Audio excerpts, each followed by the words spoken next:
Hello friends, Lipika সেলাই ঘর পক্ষ থেকে সবাইকে স্বাগত। এখন আমি চলে এসেছি নতুন একটা ভিডিও নিয়ে। তোমরা সবাই তো ব্লাউজ অনেকেই বানাও, কিন্তু মনে করো যে ব্লাউজের ফিটিংসটা খুবই কঠিন, কিন্তু না। দেখো আমি কিভাবে ফিটিংস করা দেখাচ্ছি খুব সহজ নিয়মে। ব্লাউজটাকে প্রথমে উল্টে নেবে, তারপর ব্লাউজটাকে ভালো করে টেনে টেনে একটু সেট করে নেবে। দেখো আমি কিভাবে সেট করছি, এইভাবেই তোমরা সেট করবে। তারপর একটা পিন আটকে দেবে, তোমাদের যদি দরকার পড়ে তাহলে আটকাবে, নইলে আটকানোর দরকার নেই। আমার আটকানোর দরকার পড়লো, কারণ ব্লাউজটা একটু সরে যাচ্ছিল। তারপর দেখো আমি অফ ক্যামেরাতে মার্ক করে রেখেছি, পরে তোমাদেরকে আর একবার ক্যামেরার সামনে মার্ক করে দেখাবো।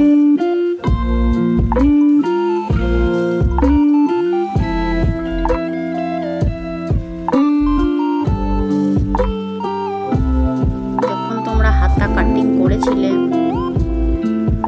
তখন যতটুকু এক্সট্রা নিয়েছিলে ততটুকুই বাদ দিয়ে তোমরা মার্ক করবে। দেখো আমি হাতা কাটিংয়ের সময় 1 ইঞ্চি এক্সট্রা রেখেছিলাম, তাই 1 ইঞ্চি বাদ দিয়ে মার্ক করেছি, এবং ছাতিতে 1.5 ইঞ্চি বাদ দিয়ে মার্ক করেছিলাম, কারণ 1.5 ইঞ্চি আমি যোগ করে তারপর ব্লাউজ কাটিং করেছিলাম।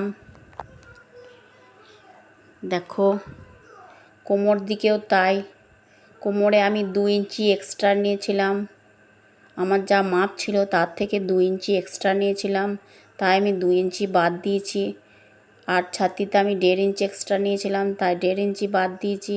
হাতে আমি 1 ইঞ্চি এক্সট্রা নিয়েছিলাম, তাই 1 ইঞ্চি বাদ দিয়েছি। ছাতিতে 1.5 ইঞ্চি বাদ, নিচে 2 ইঞ্চি, হাতে 1 ইঞ্চি। কারণ কোমরে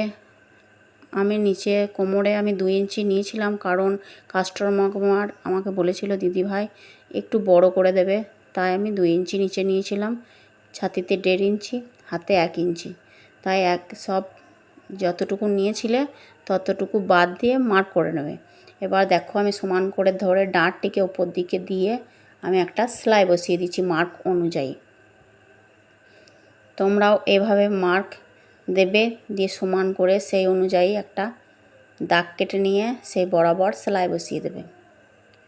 দেখবে যেন দুটো পার্টই সমান থাকে, এভাবেই সেলাই করবে। তারপরে ওই দিকেও একইভাবে করবে। দেখো দুদিকে যেন সমান থাকে, সেটা যেন বারবার বলছি মাথায় রাখবে। আর দাগ অনুযায়ী যেটাকে মার্ক করা আছে সেই অনুযায়ী তুমি সেলাইটা বসিয়ে দেবে।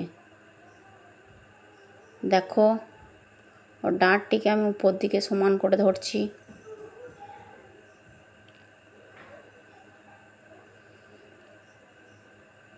আশা করি তোমরা বুঝতে পারছো, যদি না বুঝতে পারছো আমাকে জানাবে কমেন্টে, আমি অবশ্যই বারবার বোঝানোর চেষ্টা করব।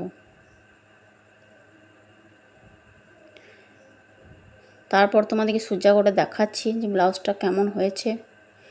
আর ওই দাগ বরাবর যেটা আমি একটা সেলাই দিয়েছি, তোমরা আর একটি সেলাই দিয়ে দেবে যাতে মজবুত হয় সেলাইটি। এবার উল্টিয়ে আমি সোজা করে তোমাদেরকে দেখাচ্ছি যে কেমন হয়েছে ফিটিংসটা।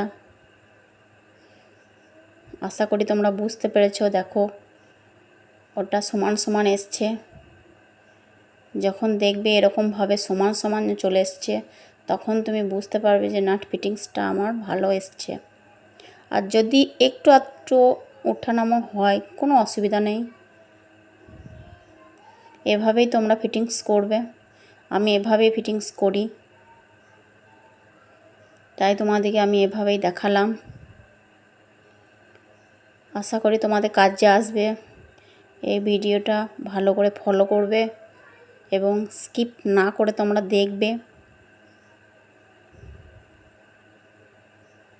দেখো কত সুন্দর একটা ফিটিংস চলে এসেছে।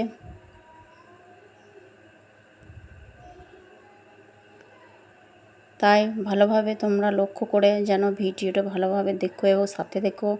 টাটা।